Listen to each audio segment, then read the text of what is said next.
برشلونة انتر ميلان ذهاب نصف نهائي دوري ابطال اوروبا 3-3 على ملعب برشلونة. مباراة كانت كبيرة، مباراة ممتعة، مباراة كانت صعبة على برشلونة. فريق مرهق، كلكم تعرفون لاعبين برشلونة مرهقين، زخم على المباريات، يعني مباراة بعد مباراة، يعني تقريبا كل 3 ايام برشلونة يلعب مباراة. افشل اتحاد بالعالم هو الاتحاد الاسباني، يعني انت تخلي نهائي كأس ملك اسبانيا قبل مباراة نصف النهائي مال برشلونة ضد انتر ميلان.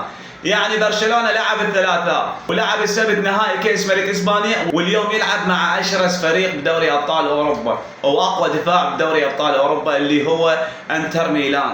يعني ماكو هيك شيء. الاتحاد الاسباني يعني انظر انت، هاي فرق تمثل اسبانيا، فرق تمثل اسبانيا، يعني المفروض لو تاجلون النهائي، او ليش تاجلوه؟ انتم لازم تعرفون انتم نصف نهائي دوري ابطال اوروبا ينتظر برشلونه. تشوف فد اسبوع يعني ما بيه مباريات تخلي نهائي كاس ملك اسبانيا.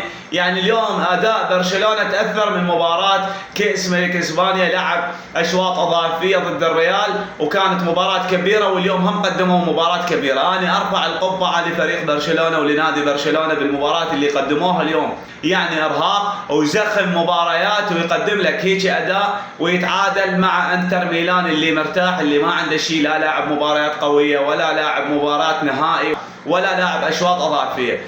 فعلى العموم هارد لك جماهير برشلونه، والقادم افضل، وان شاء الله نعوض مباراه الاياب بملعب انتر ميلان.